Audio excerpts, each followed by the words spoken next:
What's up, Star Wars Unlimited fans? Loopy at Late Night Gaming here with Nick Narchus. How you doing? Good, Loopy. Thanks for having me, man. Really appreciate it. And we are here to talk about the Sith Lord himself, Palpatine. And you brought this deck to the Big Orlando 5K. Yeah, I was super happy with it. A lot of good matchups. Sabine was a little tough, but in the end, went 7-1 in the Swiss and made top cut. Just fell a little short. All right, so we're here for the masterclass. The series is geared for the competitive gamer. If you're looking to take down a cash tournament at May 4th or anytime in set one, that's what this is for.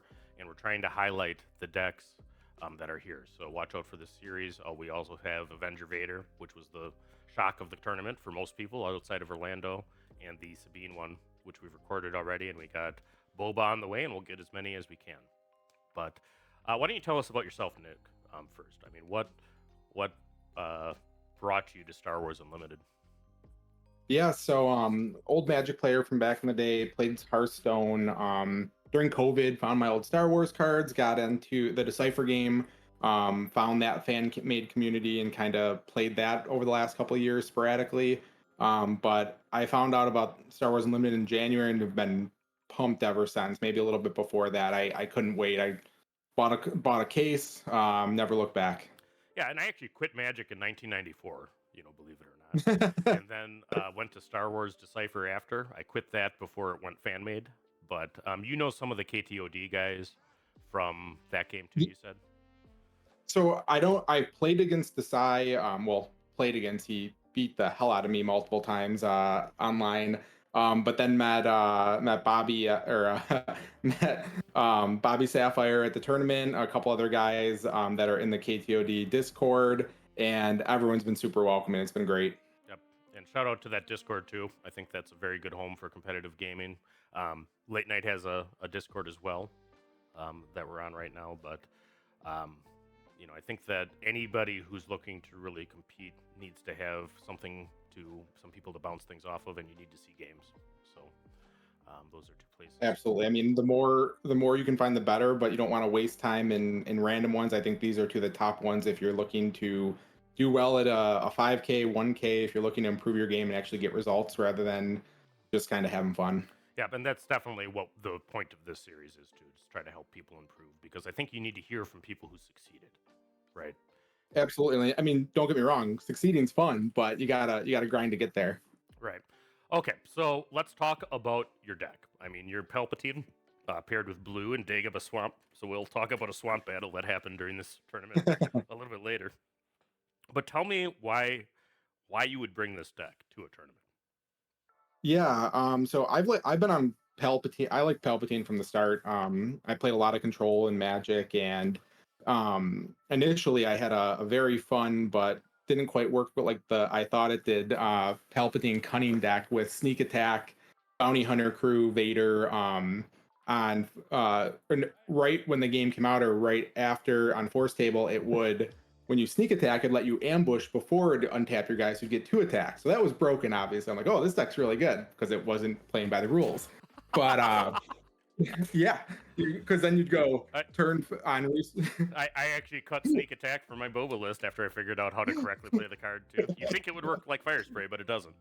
So right. I mean, and then you could turn 5, you could Bounty Hunter Crew with Sneak Attack, return your Sneak Attack, do your thing, and then the following turn play the same Sneak Attack on Vader. It was really fair. All right. No, it wasn't. But so tell us about Blue. Tell us about how it went. Yeah, so I took a break from Palp for a while. Just it couldn't, the aggro matchups were terrible, and it just didn't. I tried Command, mono green. You had some really good draws, but it wasn't enough. And then I saw some of the Iden lists. I saw Woo's video on Green Blue Palp, and still not quite there. And then Vigilance hit the street. Right. I saw a list of, I think it was Iden with 3 main deck Vigilance, and I was like, wow, maybe this helps. And it did, but it still wasn't quite there. And then I saw the blue red Vader list with Childsen. Like, maybe that's applicable here. I had Boz. Boz was fine. It served a purpose, but it didn't trade with anything.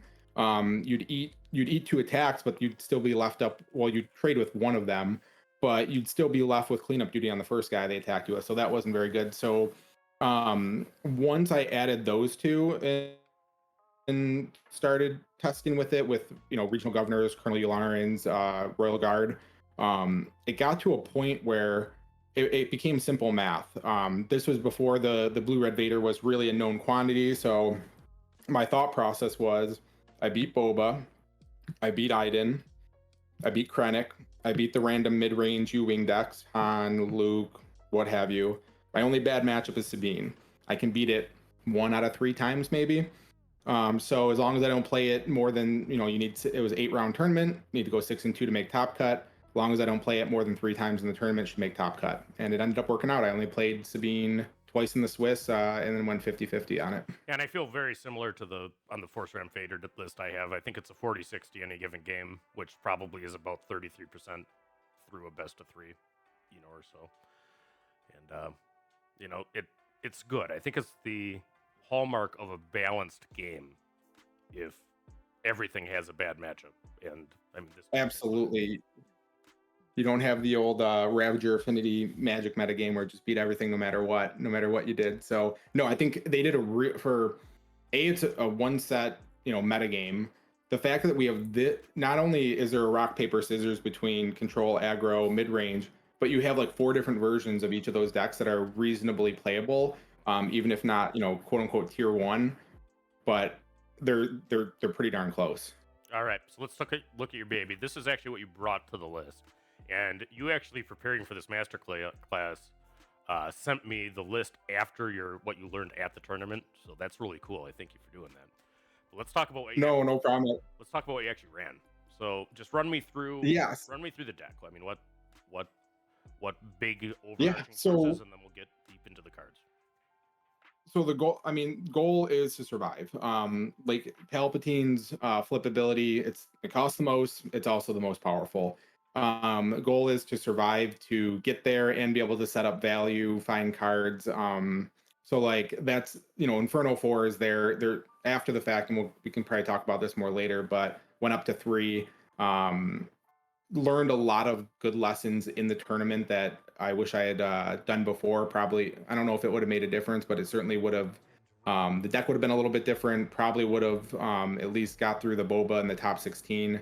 But yeah, so Inferno 4 is great value. It cycles, it scries, it's a flyer, it's 2 costs. Like the goal when I made this deck was to make sure that I hit a 2-drop every game against the aggro decks. I could mulligan, typically in any matchup. You want to try to have a turn 1 play, but yeah, so I'll go Regional Governor and Colonel Yularen, they both turn on Emperor Palpatine. The Snow Trooper Lieutenant numbers change throughout the testing process, with the idea of that you have this 2/3, this 1/4. Most of the 2 drops that you care about are 3 toughness, so you need to be able to do something. Then the added value is you can then sacrifice. So here's a great example.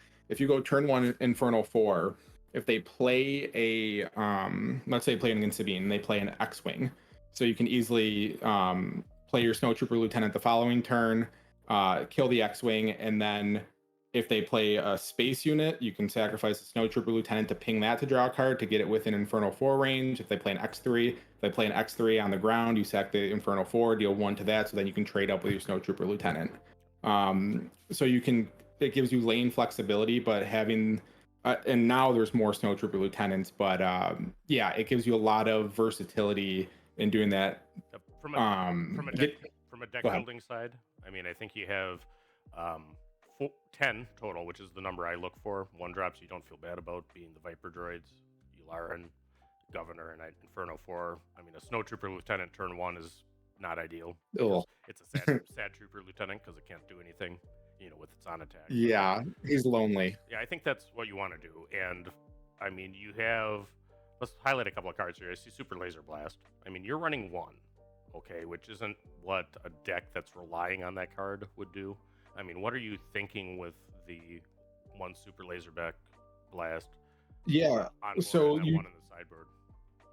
You do have Barrage, which acts as a mini blast, but does require you to have a guy. I've since gone to 2 in the main deck, because you have the line. It gives you more flexibility with Entrenched. Unlike the blue-red Vader, you have to play units. So especially ground units. So entrenching a Boba, entrenching a Sabine isn't ideal. But the Superlaser Blast is there. It was in the thought process of there's going to be more mid-range, there's going to be more Boba.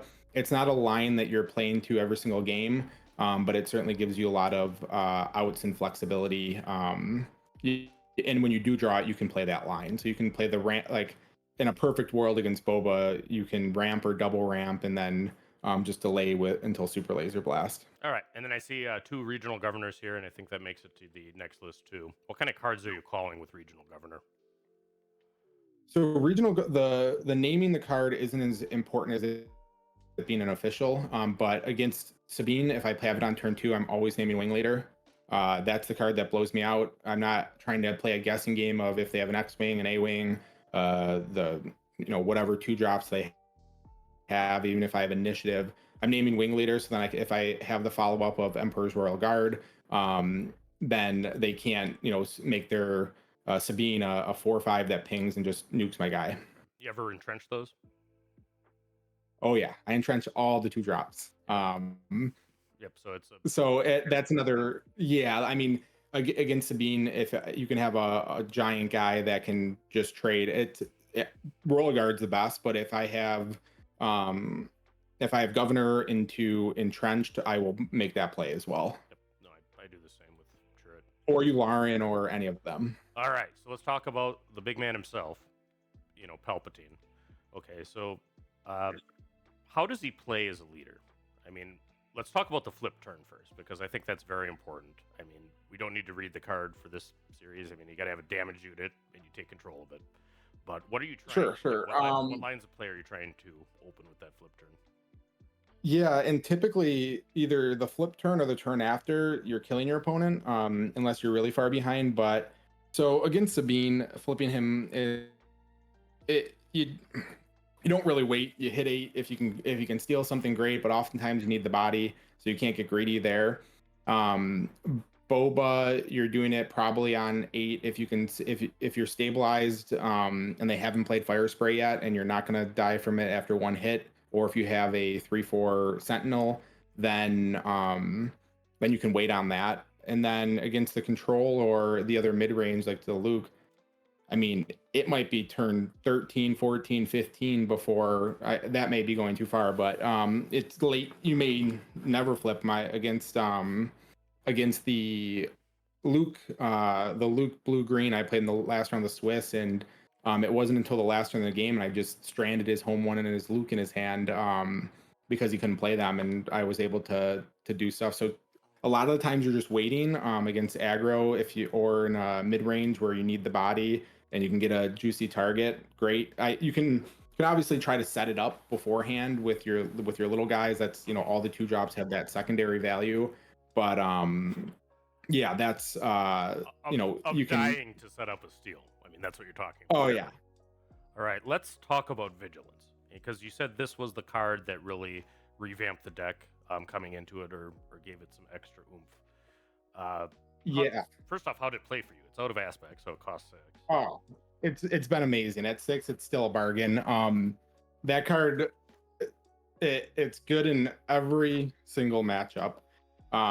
Against Sabine, you're typically gaining life, killing a unit. Even occasionally, rather than killing a unit, you're putting a shield on one of your sentinels. Right. And even one time I was able to I used it to mill Sabine. So I don't know if you've seen that one before. I have not. That's not typically my game plan.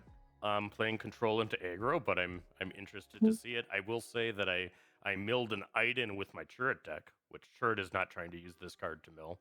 He's trying to use this card to heal and get a tempo advantage, and often get a shield in that deck too. But oh yeah, let's talk about the 4 things it does. So first off, we'll go from bottom to top. Give a shield token to a unit. What uses do you have for that that you had during this tournament? So typically, you'll shield token a one of your sentinel guys to make it an additional time for them to attack through it. You'll do that in a situation against Sabine where they don't have any air units, and you don't think that they have a spec force soldier. So that's sometimes that's better than just killing the unit, because now they have to use action. You get action efficiency out of it, and it's going to end up in the same spot, but you get the action efficiency. Should you do that if they have a saboteur out? You should not do it if they have a saboteur out, but some absolutely not, because not only can they kill your shield, they can attack around it if they really want to. And I So think people forget that about saboteur. It goes around sentinels. It also on attack defeats a shield, or all shields yes, on them. So that's what it does. All right, defeat a unit with 3 or less health remaining. I mean, that's that, fairly bread and butter, right? Because you're killing stuff is good. Yeah. Okay, so it's a 1-for-1, right? So it's a 1-for-1 plus usually. I'm just talking about you play 1 card, you remove 1 card, so it's a 1-for-1, and then a lot of times you heal 5 or discard 6.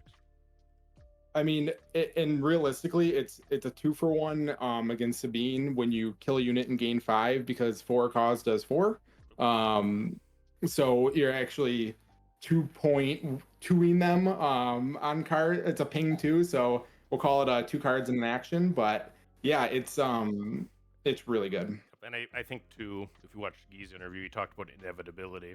I mean, there's no chance if the game goes infinite rounds that Sabine is going to beat Palp. I mean, it's a matter of stabilizing. I mean, he's just so much stronger on the top end. And your inevitability against them is Reinforcement Walker. So the blue-red Vader doesn't have that, where if I can deal damage to them and gain 3 life a turn, yeah, it's I have the inevitability there. It's just a matter of getting there. And there's like a go ahead. Yeah, like in your flip discussion, I would say that if you're flipping Palpatine against Sabine, you probably have won the match. The game is ending that turn, like for all intents and purposes, the game's ending that turn for one player or the other. They're either getting their final 2 points, 4 points, whatever it is. If I flip him and I have 10 life or 8 life or more, I'm probably winning that game. And if you can steal a K2, you can do an obscene amount of damage back with that boy. Oh, it's fun. Or if you ever get the dream and they got a little greedy with their steadfast battalion, you get the 7/7. That's real good. All right, so heal 5 damage from a base. I mean, when do you use that?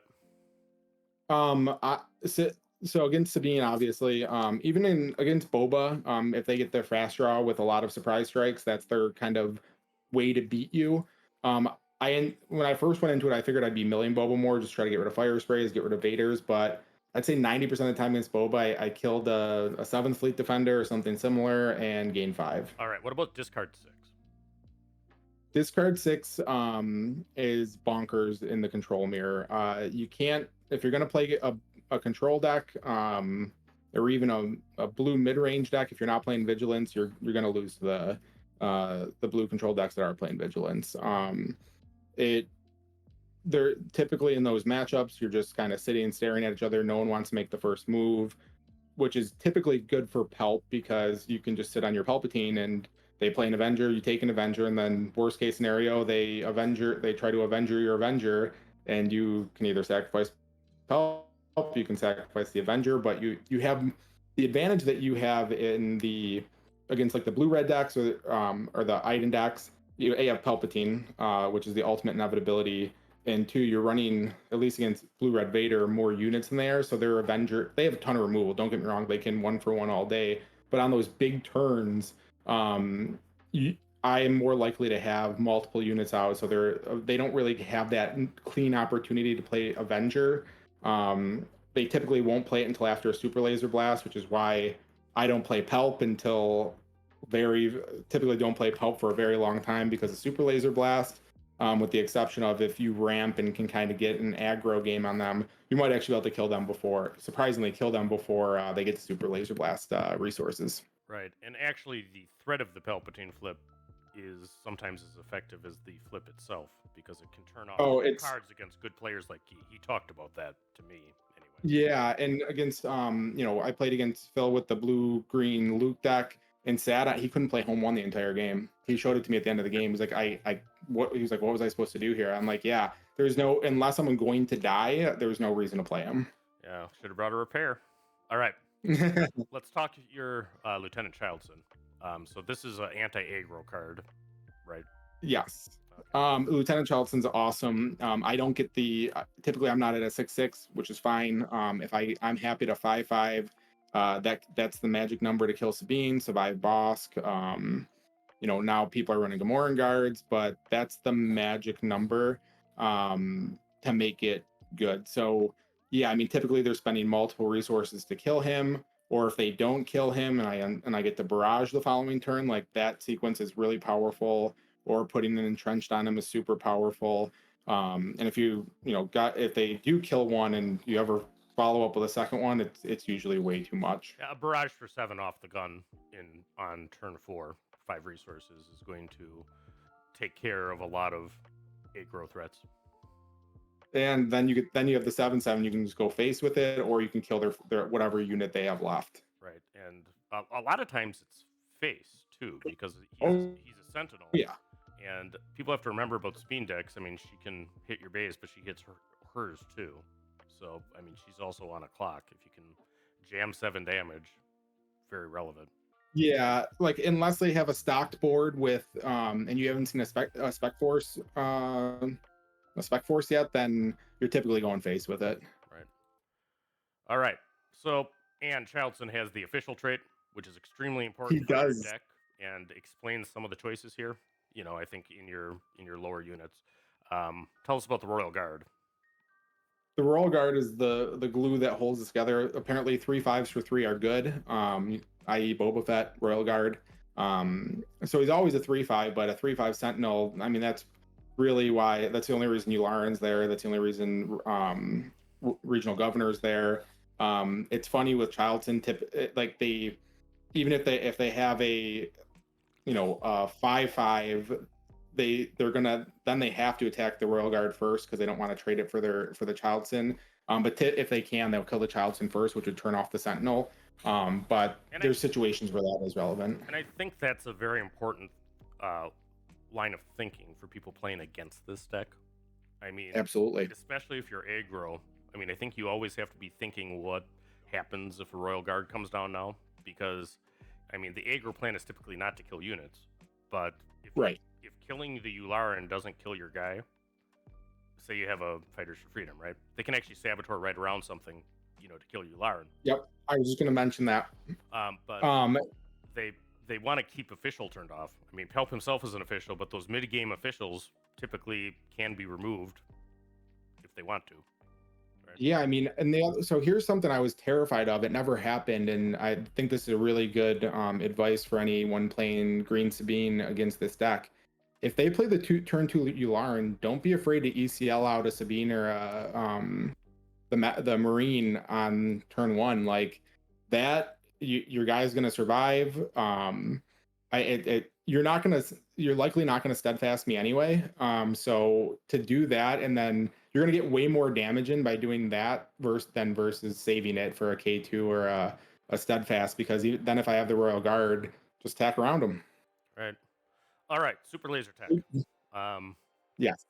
Everybody knows this card, but how often are you sacrificing this with Palpatine? I would say 90% of the time I play him. I mean, he's just he is so outside of an ECL deck, and even inside of an ECL deck, like Palpatine has the easiest way of self-sacrificing him, obviously, and cheap, efficient. I mean, there's nothing more satisfying than having 7 resources in play. They think they've got you. You get to slap that guy down, sack him, ping their dude, get to 8, and then take it that turn. Like it's obviously a known line, but it still catches people by surprise. Right. Nope. And you got to watch out for Palpatines with 4 resources left, and 7 too. You might want to not think about initiative too. All right. Absolutely. Here's your boy Darth Vader.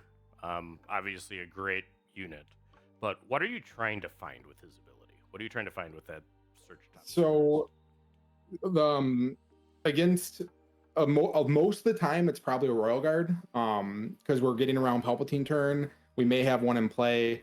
So the targets in the deck are Inferno 4, Royal Guard, Death Trooper, Viper probe droid. I might be missing one, but those are yeah, I think that's all of them.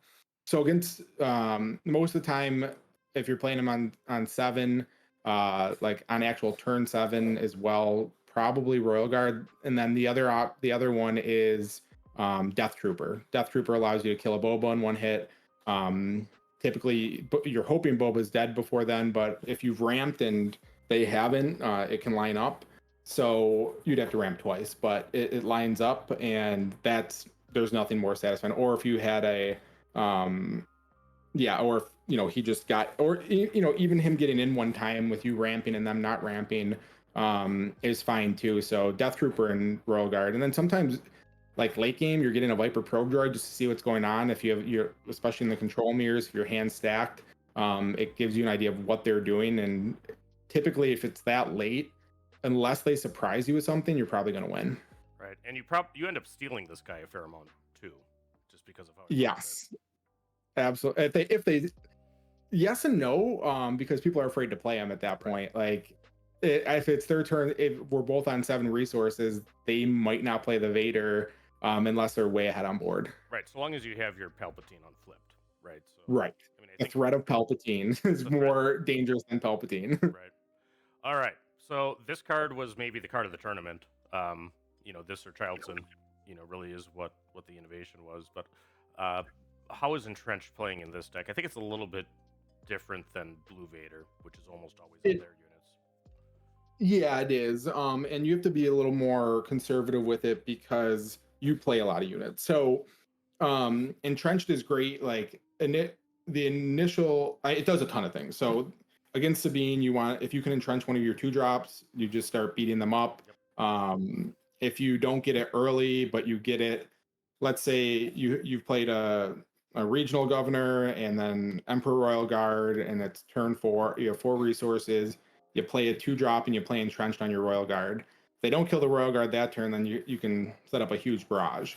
So being able to set up barrage and make you guys big to beat up their units is great. The other thing against Sabine oftentimes is if they try to lane dodge you, go to space, you put it on a red 3, you put it on an A-wing, you're just happy to let that sit there because you're not going to space anyway. Yeah, and if you have a really good card to block with Governor, too, just entrenching it can make a monster of them to remove if they don't have Vanquish. And honestly, if they're vanquishing a regional governor, that's probably, not the end of the world. Yeah. And so, against Boba, it's really good against Fire Spray. Like, that's public enemy number 1. I wasn't running any main deck Vanquish. That was a bit of a mistake. We can touch on that later. But in a pinch, you can do it on the Boba if you have so one of the lines is ramp into Superlaser Blast. That plays into that. Or ramp into Avenger, again, plays into that. At that point, you don't care if they sacrifice the Boba because you've dealt with the other stuff. So yeah, it's very, very, very good. Yep. And then sometimes you just get, it's an answer to Avenger, it's an advanced answer to Devastator, or at least a stall against all of those units. If you don't have a it's especially in the space arena where you're light, like, you don't care. Let him do it. Obviously there's the risk for Boba barraging against you with it, which is obviously a downside, so be aware of that. But typically, it's if we talk about the changes to the deck where you're running more Super Laser Blast, that line becomes more consistent and you don't feel as bad entrenching a Boba or entrenching a Fire Spray. Right. All right. Yularen's in your deck, which might raise some eyebrows here. What are you thinking with this card? Yularen's awesome. I played Yularen a lot, especially when the game was only partially spoiled. So 2/3 for 2/3 for 2, pretty standard stats. Combos well with Snow Trooper Lieutenant. Most importantly is he turns on Emperor's Royal Guard. However, later in the game, there, especially against Sabine, he puts them. He keeps you out of reach for their burn.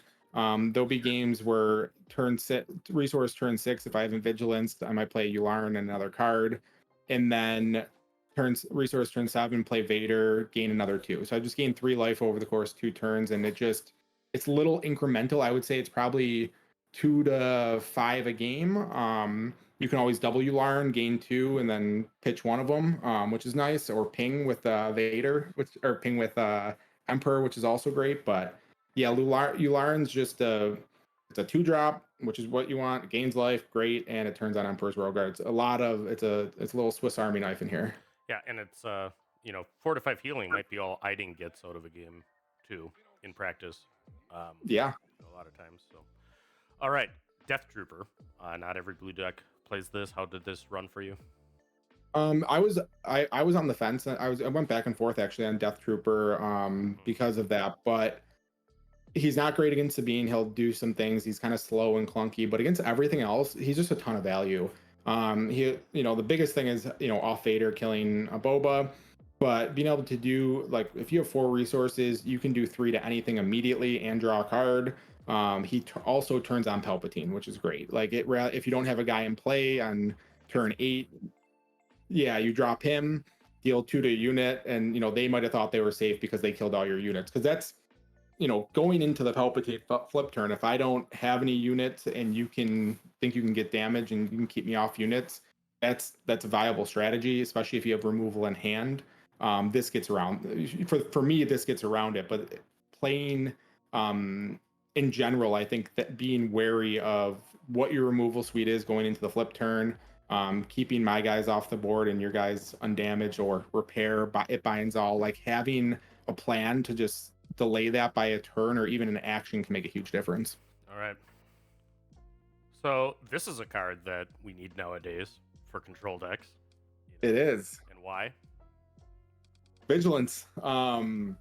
So yeah, Vigilant, the going in, saw Vigilance was getting popular. Boarding 2 of these, if you can, you don't want to do it just randomly anytime. You want to wait until you have no cards or getting or very few cards, because then you can restock into your Vigilances and Vigilance them back. I've added, after talking with Guy and George, I've added a Search Your Feelings to your board. I think they went into what that loop is and how that's done, so I'll leave it at that. But I think that's super viable. Hopefully, you don't get stuck in that loop too long. But restock is absolutely a necessity. You could have 6 Vigilances, but if they have the restock, it doesn't matter, right. And you don't. All right, repair. Okay. I love this card. Why? It's so. I think a lot of the theory that the Sabine decks play, it's the same. It's one of the reasons, the same reason Sabine plays Metal Ceremony, even though it's not always bonkers, is that you want to use all of your cards. Against Sabine, that's very difficult. They have much cheaper cards than you do, obviously. So that's number one. Number 2 is it essentially counters their best card against you for a cause for 1 resource. It's not quite there, but again, you're drawing more cards. You need to be able to use cards as much as possible. I know this sounds silly, but so having a 1 mana card that gets you out of range, counters their for a cause, is awesome. And then I can't tell you how many times I've done it to a Sentinel unit, because they attack for 3. They're going to set up I can see they're setting up an ECL for K2 to kill him and deal some damage, heal him instead, heal Emperor's Royal Guard instead, and they're in a world of trouble. And I also want to touch on your deck itself. This can wreck Palpatine's day, because I do a similar line with It Binds in my turret deck a lot. Yeah, I mean, so if you're playing a blue mid-range deck and you're playing repair, if you can kill me within that turn, or if you've kept my units off the board like we talked about earlier, if that was my last ditch effort, I mean, you're gonna win on that. You're gonna win on that play alone. Right. I don't know if I'd advocate for siding. If you're playing at main deck, it's probably fine. I don't know if I'd advocate for siding it in against Palpatine. I don't think I would side it in the mirror. I think you're better off just waiting on your Palpatine and killing their stuff and going the Vigilance plan. But it's I played against one Palpatine in the tournament. They did not have Vigilance in their deck, so it wasn't a very close game. I don't know the best way to approach that matchup when you're both on the Vigilance plan. When I played against Gui in the game that we both died. I got lucky when I Vigilanced his Restock and a Vigilance off my first Vigilance. So TBD on how that actually plays out, but yeah. Yeah, no, I think it's a interesting card. I mean, it's an anti-aggro card. I mean, is what it is. But I mean, always keep in mind that Palpatine cannot steal if you don't have a damaged unit. So something that says heal from damage from a unit can mess them up. And I think Absolutely. I heard this, or at least I inferred this from what you said. I mean, in a control mirror, another blue-green deck, are you saying that Vigilance is the likely win condition? Of the mill. Yeah, I mean, I'm there's just so much remove. Like I have so much removal. The Vader Blue has way more removal than I do. It's really like you try to poke each other with a couple little guys like a Royal Guard here, a Yularen there, but ultimately those guys aren't getting the job done. You basically try to bait your opponent into flipping their leader, whoever that might be, and then super laser blasting, and then as Palpatine. If they've deployed their leader as super laser blast, I don't know how they're killing me other than Vigilance. Because anything they play, I'm gonna take it and then I'm gonna beat them down with it. And thus I do that, and then they super laser blast. And again, it's just a cycle of there's more removal and efficient removal than there are threats to get the job done. Right.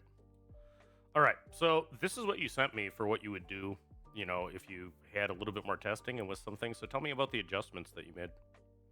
Yeah, so I cut the probe droid entirely. I don't know if this is not enough two drops. So far it has been, but the idea here is to the idea here is to play one of your two drops, whether it's an Inferno for Governor Yularen, and then if you can either Snow Trooper, Entrenched, like you, or Death Trooper to follow up. Like you have this redundancy in different ways.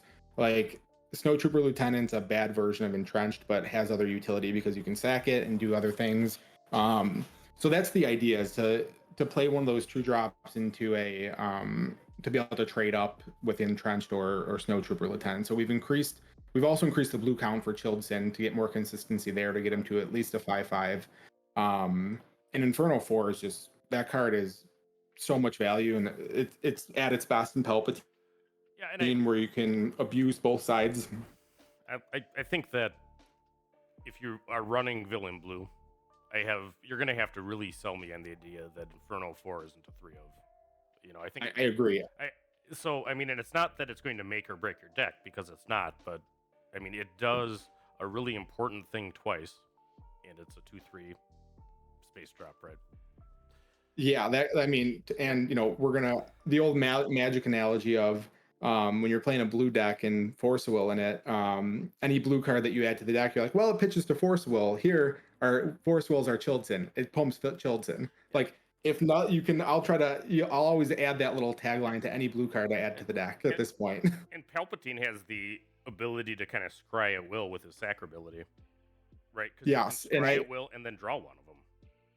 So no, I learned this the hard way through the YouTube comment and then the Discord channel. The way that this game is set up, you have to taking an action includes the ability even before. So it's not the Inferno 4 does not trigger before you draw the card. Oh, okay. I did it wrong on stream. I learned this lesson. Thank you, community. Appreciate it. Didn't want to do it. Didn't want to mess that up again. But yeah, I learned that after the tournament. All right, so you get to draw a card and then scry, but you can turn it. Yes. You can turn it on at any point, the same way that you can. Right. It's still amazing. Yeah, because turn 2, you're giving yourself more options to find your Royal Guard or your Childsen or your Power of the Dark Side. Later on, I mean, that's if we're in top deck mode and I see Inferno 4, I'm ecstatic because I'm finding something. Either that turn or the following. Okay, so I see some new cards popping into your sideboard. Yes. So the other major change here is, well, just to finish on the main deck, is 2 main deck Vanquish to help deal with Fire Spray and the other mid-range control decks, and the second Super Laser Blast to give you a cleaner line against Boba. So those were the main deck changes. Sideboard. So after watching Guy's top 4 match, I believe, against Sabine with Devotion on an Inferno 4. Yep. I haven't tested it yet, but I really want to. That seems like a great game plan. And I also have Regional Governor, which is that's going to be difficult to kill behind any of my Sentinels. So I think that is I like that plan a lot, and it really worked well for him. I would love to have more repairs. The other stuff is necessary. I swapped out the second restock for the Searcher Feelings to do the loop, and again, didn't know how I thought you had to restock. I didn't realize you could restock back to your hand with the way that the rules work. So learn that lesson. So you really only need one, and the Searcher Feelings finds it at any point, and other cards if match up at the timing dependent. Yep, there's a content creator who told me that Search Your Feelings will never play in a top deck, so you know who you are. Yeah, well, that's already happened, right? I imagine he'll watch this. Okay. But he's probably the best player of Star Wars Unlimited I know, too. So I'm just kidding. All right, so Relentless.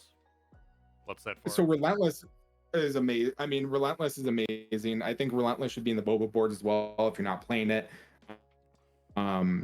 It's a great that's ramp into Relentless is a great plan against the blue-red Vader, against any of the other mill decks, against me, which is also segues into Devastator. It answers Relentless, it answers Avenger. So that package, the restock, Relentless, Search Your Feelings, Devastator comes in again in the control, any control mirror. All right, let's talk about some matchups. I'll leave your list up, for a little bit doing this, and then we'll pop to the other intro slide. But Boba Fett, ECL. What's your game plan? Yeah, game plan is to not so.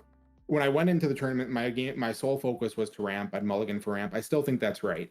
I didn't give enough credit to how quickly they could do damage, and so you don't need to ramp on turn 2, like resource turn 3. You don't need to. You want to get to your flip turn. So I think the plan is to turns 1, 2, 3. Try to minimize damage. If you can, don't give them a guy to let them ECL DJ Death Star, our boy, into your units to let them ramp and go, get their nut draw. And then Entrenched, Boba, Entrenched, Fire Spray, and then try to get Super Laser Blast. That's the plan. What's your board for Boba?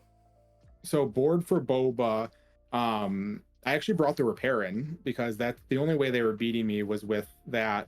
And with this board here, maybe a Devastator, but I honestly your top end's already so good, and now that you have the second Super Laser Blast, that was coming in from my original list, and a Vanquish was coming in from my original list, but I've pre-boarded a little bit more against Boba, so it's definitely the probably, if I'm looking at it now, I didn't love Childsen was actually pretty good. I'm not sure if you're really boarding. The takedowns aren't great. They're okay. One of the Vigilances maybe. Yeah, Death Trooper is actually really good against them because he pops the shield off the little guys. Sorry, I'm just trying to think of what isn't great. In this iteration of it, I'm not sure I'm cutting. Maybe a Snow Trooper Lieutenant for a repair is probably it for that matchup. I thought that's where you were gonna get, but I love seeing it work. Okay, Sabine, what's the game plan? Sabine, we're bringing in the repair, the 3 devotions.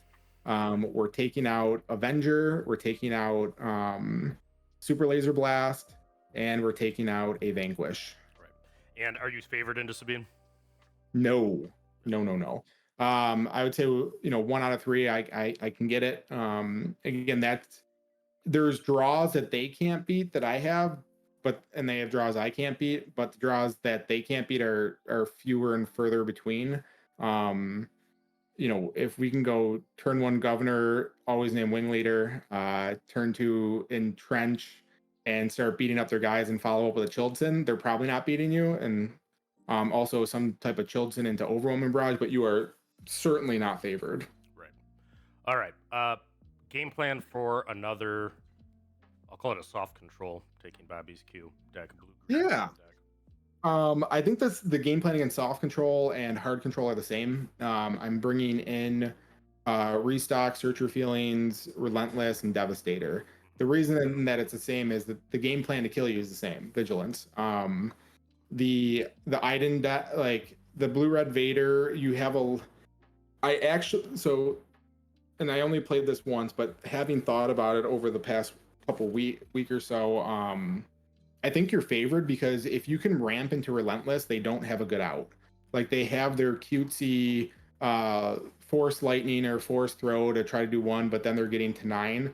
But if I'm playing Relentless 2 turns before they get to even get to Super Laser Blast resource, like I'm gonna finish them off before then. I'll be able to follow that up with threats. I won't have to worry about Super Laser Blast or any other removal really.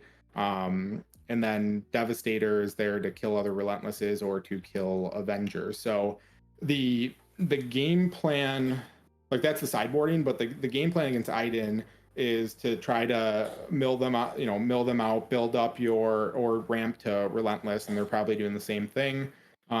Against Vader, that's typically the same plan. You always want to ramp in both of those. Vader, I was actually against Gui. I got to sneak one from him. I was a couple resources ahead, and I stole his 6/6 Childsen and beat him down before I got to Super Laser Blast. So, that's not your main line of play, but if the opportunity presents itself, be aware that is a line. Especially if they're at, I think he was at 6 resources when I did it. All right. Yeah, ramp furiously, I think is the thing if you're green going into that Vader blue-red deck. Mulligan for ramp against control. Right. What about the bigger hero decks? You know, the Hans and Lukes of the world. What are you trying to do? Super Laser Blast is good. It's very similar to the Boba matchup, but it's easier because they're not as fast. Right. So you want to typically add Mulligan for ramp, but again, you don't need to necessarily do it on resource turn 3. You want to minimize a little bit of damage ramp. If you have the Super Laser Blast and 2 ramp, you can just go for it. They typically can't kill you beforehand. And once you Super Laser Blast against those hero decks, like then they're worried about Palpatine, and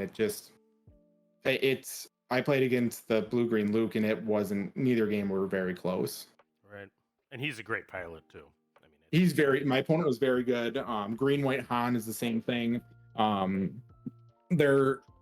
those hero decks don't have the reach. They try to grind it, home ones, Lukes, all that, U-wing reinforcement.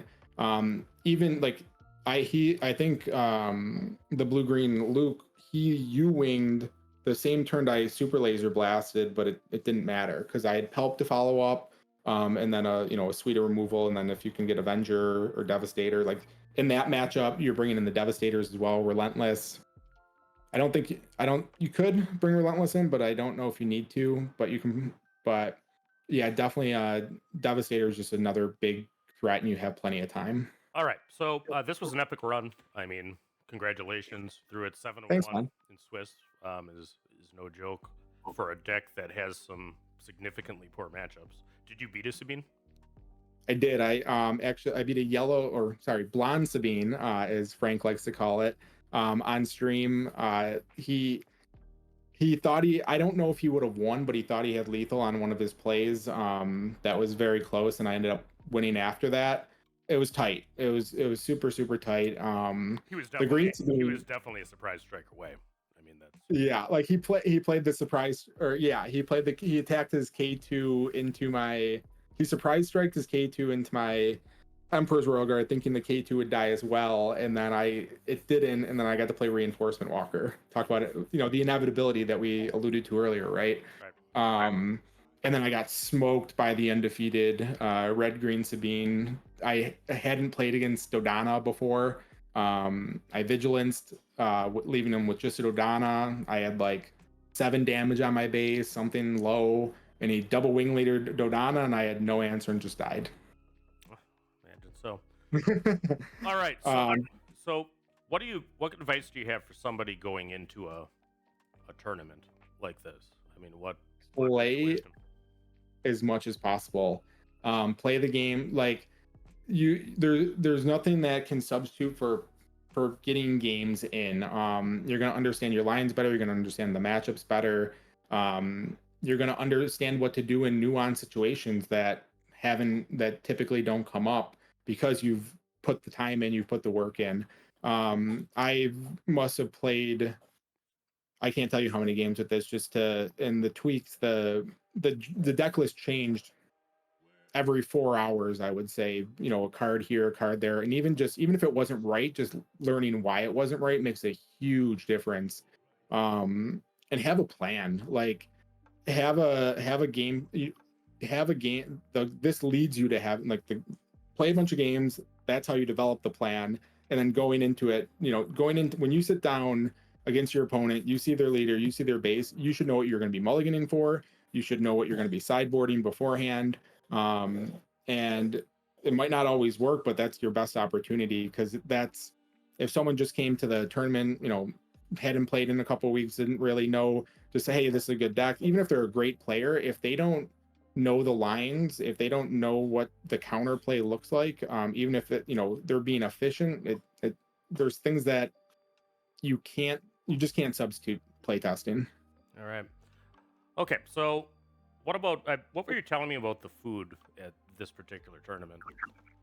So the only food they had there was the on-site vendor. As someone who went to Time very often, not because of my play, but again, it's a newer game. They have tournaments, and the deck is designed to go long. It takes time, so it was very, very difficult. They didn't allow any outside food. There was an overpriced vendor there. Made it very difficult during a 15-hour tournament to accommodate the players. And I hate hearing this. I heard this from Bobby Sapphire's right cap too. But I mean, this is a 15-hour event, and you're starving your customers. And I don't think that it's on PPG directly, because I think this was the venue.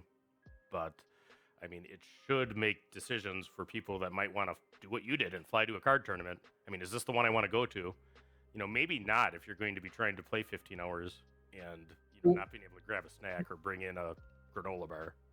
No, and I think that I think the gaming community as a whole is older, more mature. And don't get me wrong, there's younger, but we our age were the ones that grew up playing these games, so we're still interested in tournaments. Like, we're at a point in our life, there's a lot of opportunity costs to go to these tournaments, right? Like family commitments, work, all of that.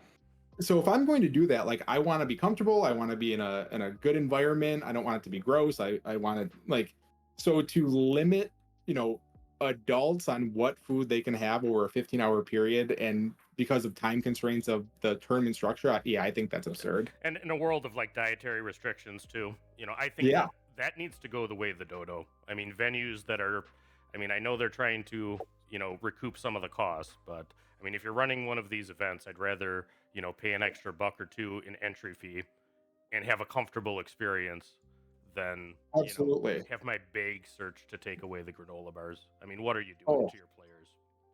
It was the security was interesting for sure. And again, that's not PPG, that's the event center. But we're not 15-year-olds that can just do whatever at this point. Like, a lot of us are adults, we have dietary restrictions, we have all of that, all the things that come with that. And that's not a good look. And do you think it's important to keep up your energy and snack and actually do this as you play through the Oh yeah, I at least had time one round to jet out and grab something real quick, but that was the exception. I had one opportunity over 8 rounds of Swiss to do that. So, and that was the one that I got my face smashed in. So also not a great feeling. Well, like I said, sometimes the aggro matchup is good for that when you lose, because it's going to be quick. So it's unnecessary. I think we're at a point where everyone, like you said, would be willing to pay $1 or $2 more to not have to have that restriction. It's silly. Yep. All right. Well, great run in your tournament. Congratulations, and thank you for sharing your Palpatine knowledge here. I think this is a deck that people need to understand, and go. Any final words of advice for somebody looking to maybe bring Palpatine Blue to a 1K or a May 4th event? Yeah, I think Palpatine is probably one of the most difficult decks to play. As I said before, get your reps in, understand what's important in each matchup. Watching this video isn't going to be a shortcut for that. Things change rapidly. Going into the Florida 5K, you know, Vigilance was just starting to come on the radar, but hadn't done anything in a tournament. So, well, minus George's in the 1K in Atlanta, but yeah, as a control deck, you have it, Sabine, you can change cards here and there, Boba, you can change cards here and there. A control deck is meant to stop your opponent from doing what they want to do, so you need to be aware of what they're doing. All right. Well, thanks very much. For the viewers, if you've watched this long, you're my hero. And check out the rest of our masterclass. Thank you, Nick. Thanks, everyone. Appreciate it.